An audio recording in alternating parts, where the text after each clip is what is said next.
नमस्कार। प्रादेशिक समाचार के साथ मैं पूनम किरकेट्टा। पहले मुख्य समाचार। प्रधानमंत्री ने एक दिन में रिकॉर्ड 2.5 करोड़ से अधिक लाभार्थियों को कोविड रोधी टीका लगाने के लिए देशवासियों को दी बधाई। पंजाब के मुख्यमंत्री पद से कैप्टन अमरिंदर सिंह और उनके मंत्रिपरिषद ने दिया इस्तीफा, राज्यपाल को सौंपा त्यागपत्र। जेपीएससी की संयुक्त सिविल सेवा परीक्षा कल होगी, लगभग 3,69,000 अभ्यर्थी होंगे शामिल। और लातेहार जिले के बालूमाथ थाना क्षेत्र में आज तालाब में डूबने से 7 बच्चियों की मौत, मुख्यमंत्री ने गहरा शोक व्यक्त किया। और अब समाचारों से पहले जरूरी संदेश।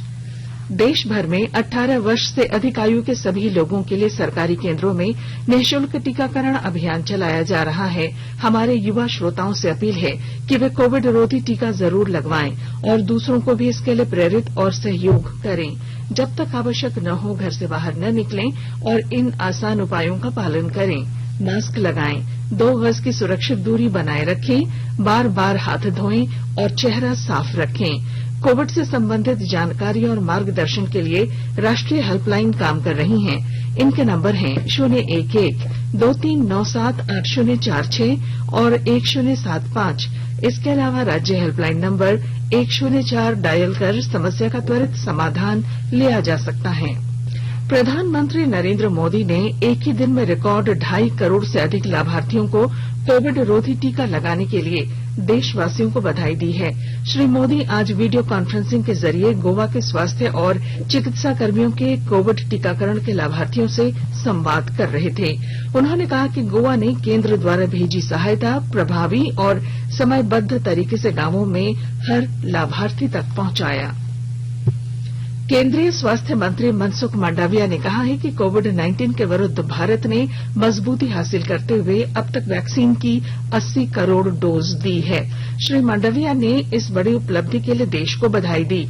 केंद्रीय मंत्री ने कहा कि पहली 10 करोड़ डोज देने में 85 दिन लगे, इसके बाद 10 से 20 करोड़ डोज में 45 दिन, 20 से 30 करोड़ डोज में 29 दिन, 30 से 40 करोड़ डोज में 24 दिन, 40 से 50 डोज में 20 दिन, 50 से 60 में 19 दिन और 60 से 70 करोड़ डोज देने में 13 दिन लगे हैं। उन्होंने कहा कि 70 से 80 करोड़ डोज देने में सिर्फ 11 दिन लगे।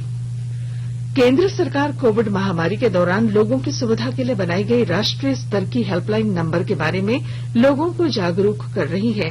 कोविड संबंधी सवालों के जवाब के लिए हेल्पलाइन है 1075, राज्य हेल्पलाइन 104, महिला और बाल विकास मंत्रालय की चाइल्ड हेल्पलाइन 1098, वरिष्ठ नागरिकों के लिए सामाजिक न्याय और अधिकारिता मंत्रालय की हेल्पलाइन 14567, मनोवैज्ञानिक सहायता के लिए राष्ट्रीय मानसिक स्वास्थ्य और तंत्रिका विज्ञान संस्थान निम्हांस का नंबर है 0804611007, आयुष कोविड परामर्श हेल्पलाइन नंबर है 14443 और MyGov WhatsApp help desk number है 9013151515।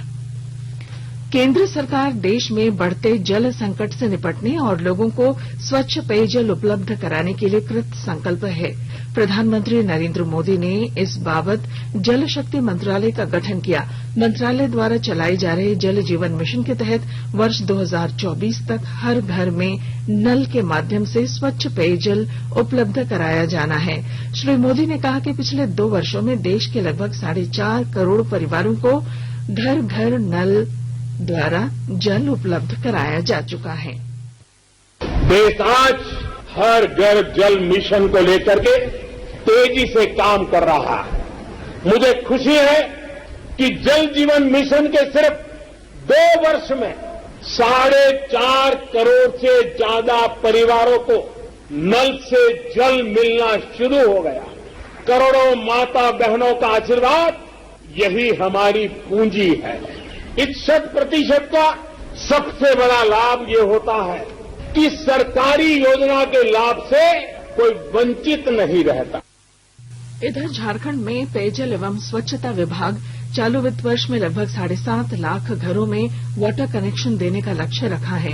वहीं 4.5 लाख घरों में नल से पेयजल आपूर्ति की सुविधा उपलब्ध करा दी गई है। सभी स्कूलों और आंगनबाड़ी केंद्रों में पाइप से जलापूर्ति की योजना पर कार्य चल रहा है। कैप्टन अमरिंदर सिंह ने पंजाब के मुख्यमंत्री पद से त्यागपत्र दे दिया है। उन्होंने अपना इस्तीफा राज्यपाल बनवारी लाल पुरोहित को सौंप दिया। उन्होंने संवाददाताओं को बताया कि राज्य मंत्रिपरिषद ने भी इस्तीफा दे दिया है। उन्होंने कहा कि वे पिछले 52 वर्षों से कांग्रेस में थे और 9.5 वर्षों तक पंजाब के मुख्यमंत्री रहे। कैप्टन अमरिंदर सिंह ने भविष्य की अपनी योजना के बारे में कहा कि वे अपने उन समर्थकों के साथ विचार विमर्श के बाद कोई फैसला करेंगे। देश के 75वें स्वाधीनता दिवस समारोह के उपलक्ष्य में आजादी का अमृत महोत्सव के अंतर्गत प्रादेशिक समाचार एकांश आकाशवाणी रांची द्वारा स्वाधीनता संग्राम और उसके गौरवशाली इतिहास पर 18 अगस्त से साप्ताहिक अमृत महोत्सव क्विज का शुभारंभ किया गया है। आजादी के 75 वर्षों का पर्व अमृत महोत्सव प्रत्येक बुधवार शाम 7 बजे प्रसारित होने वाले प्रादेशिक समाचार के दौरान पूछे गए प्रश्न का सही उत्तर देने वाले प्रथम 10 प्रतिभागियों में से लकी ड्रॉ द्वारा चुना हुआ एक प्रतिभागी इनाम का हकदार होगा। इसके लिए सुनते रहें आकाशवाणी रांची का प्रसारण।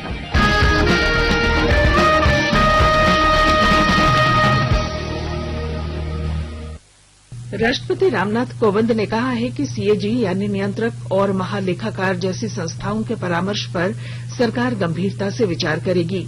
इससे जन सेवाओं की गुणवत्ता में सुधार आएगा।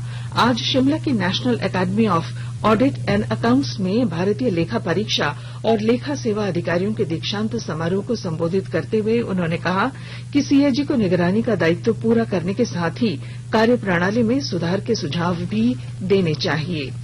केंद्रीय माध्यमिक शिक्षा बोर्ड सीबीएसई इस वर्ष 16 दिसंबर से 13 जनवरी 2022 के बीच केंद्रीय शिक्षक पात्रता परीक्षा सीटीईटी का आयोजन करेगा।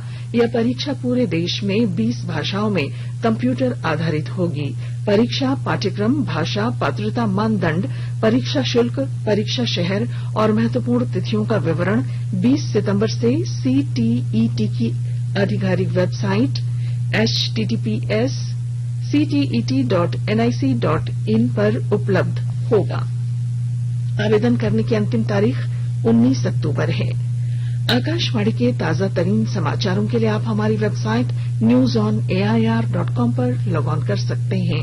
ताजा समाचार Twitter handle @AIR News Alerts और Facebook page all India radio news पर भी उपलब्ध है। आप प्रादेशिक समाचार एकांश के ट्विटर हैंडल @AIR News_Ranchi और फेसबुक, इंस्टाग्राम पेज तथा YouTube channel AIR News Ranchi पर भी हमारे बुलेटिन सुन सकते हैं। प्रादेशिक समाचार आप आकाशवाणी रांची से सुन रहे हैं और अब पेश हैं कोरोना से बचाव के कुछ संदेश। कोविड-19 से बचाव और सुरक्षित रहने के 3 उपाय। मास्क लगाएं, 2 गज दूरी है जरूरी, सुरक्षित दूरी रखें, हाथ और मुंह साफ रखें।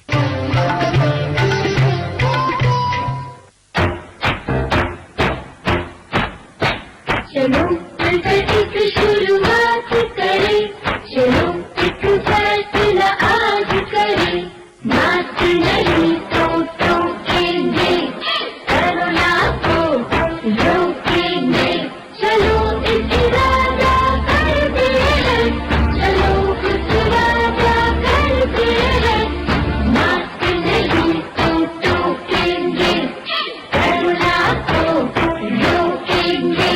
भारत सरकार द्वारा जनहित में जारी। प्रादेशिक समाचार में आपका फिर स्वागत है। झारखंड लोक सेवा आयोग जेपीएससी की 7वीं से 10वीं संयुक्त सिविल सेवा प्रारंभिक परीक्षा कल होगी। 252 पदों के लिए होने वाली इस परीक्षा में लगभग 3,69,000 अभ्यर्थी शामिल होंगे। कोरोना संक्रमण को देखते हुए सभी परीक्षा केंद्रों पर कोविड-19 प्रोटोकॉल का पालन सुनिश्चित करने के निर्देश केंद्र अधीक्षकों को दिए गए हैं। इधर पाकुड़ जिले में 16 परीक्षा केंद्रों पर 3,500 से ज्यादा अभ्यर्थी प्रारंभिक परीक्षा में शामिल होंगे। वहीं धनबाद जिले में 32,000 से ज्यादा परीक्षार्थियों के लिए 102 परीक्षा केंद्र बनाए गए हैं। लोहरदगा जिले में 20 और गुमला के 17 केंद्रों पर परीक्षा होगी। इन सभी जिलों में शांतिपूर्ण और कदाचार मुक्त परीक्षा के लिए तैयारियां पूरी की गई हैं। उधर संघ लोक सेवा आयोग का कंबाइंड रिक्रूटमेंट टेस्ट कल आयोजित होगा। रांची के विभिन्न केंद्रों में ये परीक्षा 2 पारियों में ली जाएगी। लातेहार जिले में मंडल डैम परियोजना के चल रहे निर्माण कार्य का केंद्रीय जल संसाधन मंत्रालय के अधिकारियों की एक टीम ने जायजा लिया। विस्तृत ब्यौरा दे रहे हैं हमारे लातेहार संवाददाता। भारत सरकार के जल संसाधन विभाग की एक टीम ने लातेहार जिले के मंडल डैम परियोजना क्षेत्र का दौरा किया। इस टीम में संयुक्त सचिव खुशवेंद्र बोहरा, आयुक्त अतुल जैन एवं विनीत गुप्ता के अलावा कई अधिकारी शामिल थे। मंडल डैम का निर्माण कार्य कर रही वेदकोष कंपनी के कर्मियों से जानकारी लेने के बाद टीम ने कहा कि सभी समस्याओं को दूर करते हुए डैम के अधूरे कार्य को पूरा कर लिया जाएगा। इस दौरान कुटकू डूब क्षेत्र संघर्ष समिति के लोगों ने समिति को ज्ञापन सौंपा, जिसके डूब क्षेत्र में आने वाले प्रत्येक परिवार को 15 लाख रुपए, प्रति परिवार 5 एकड़ कृषि योग्य भूमि देने व अन्य आश्रित को सरकारी नौकरी देने की मांग की गई। संजय कुमार तिवारी, आकाशवाणी समाचार, लातेहार। धनबाद जिले के उपायुक्त ने आज राष्ट्रीय टीबी उन्मूलन कार्यक्रम के तहत जागरूकता वाहन को हरी झंडी दिखाकर रवाना किया। उन्होंने कहा कि राष्ट्रव्यापी अभियान के तहत इस वर्ष 1 नवंबर तक विभिन्न प्रखंडों में जहां पूर्व में टीबी के मरीज मिले हैं, वहां स्वास्थ्य विभाग की एक्टिव केस फाइंडिंग टीम घर घर जाकर लोगों में टीबी के लक्षण की जानकारी लेगी। सरायकेला खरसावां जिले में सड़क दुर्घटनाओं को नियंत्रित करने के लिए जिला प्रशासन ने नई रणनीति बनाई है। इस संदर्भ में उपायुक्त ने सभी जिले वासियों से यातायात नियमों का पालन करने को कहा है। ब्यौरे के साथ हमारे संवाददाता। सड़क दुर्घटनाओं की संख्या कम करने के लिए जिला प्रशासन द्वारा महत्वपूर्ण कदम उठाए जा रहे हैं। जिला प्रशासन की एक आपात बैठक उपायुक्त अरवा राज कमल की अध्यक्षता में हुई, जिसमें सड़क सुरक्षा को लेकर अधिकारियों से सुझाव मांगी गई। उपायुक्त अरवा राज कमल ने कहा कि मानसून के समाप्त होते ही सड़क दुर्घटनाओं की संख्या प्रत्येक वर्ष बढ़ जाती है।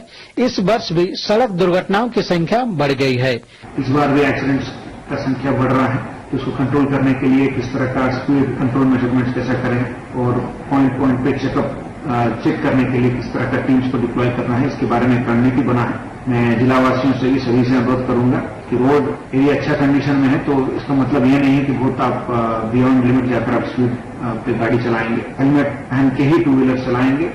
दो व्यक्ति भी अगर टू व्हीलर पे अगर जा रहे हैं तो दोनों हेलमेट पहनने के लिए कोशिश करें।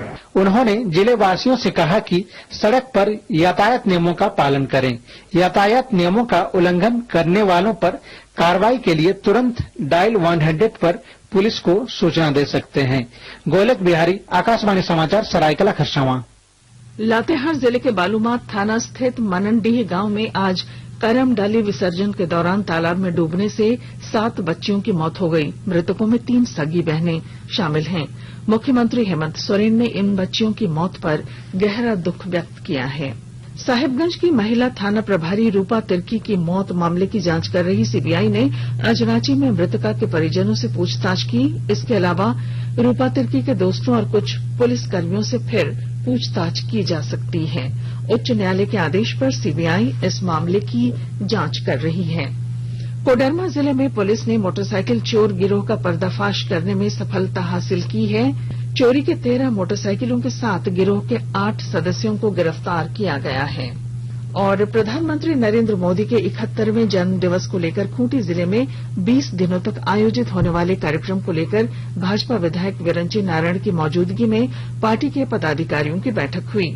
गुमला जिले के घाघरा प्रखंड स्थित जवाहर नवोदय विद्यालय में हिंदी पखवाड़ा और शिक्षक पर्व समापन समारोह का आयोजन किया गया। और गिरिडीह जिले में आज प्रधानमंत्री आवास योजना के लिए 61 लाभुकों का चयन लॉटरी के माध्यम से किया गया। और अब बुलेटिन के आखिर में मुख्य समाचार। प्रधानमंत्री ने एक दिन में रिकॉर्ड 2.5 करोड़ से अधिक लाभार्थियों को कोविड रोधी टीका लगाने के लिए देशवासियों को दी बधाई। पंजाब के मुख्यमंत्री पद से कैप्टन अमरिंदर सिंह और उनके मंत्रिपरिषद ने दिया इस्तीफा। राज्यपाल को सौंपा त्याग पत्र। जेपीएससी की संयुक्त सिविल सेवा प्रारंभिक परीक्षा कल होगी। लगभग 3,69,000 अभ्यर्थी होंगे शामिल। और लातेहार जिले के बालूमाथ थाना क्षेत्र में आज तालाब में डूबने से 7 बच्चियों की मौत। मुख्यमंत्री ने गहरा शोक व्यक्त किया। और इसके साथ ही आकाशवाणी रांची से प्रादेशिक समाचार का ये बुलेटिन समाप्त हुआ। नमस्कार। घर में रहिए, सुरक्षित रहिए और सुनते रहिए आकाशवाणी।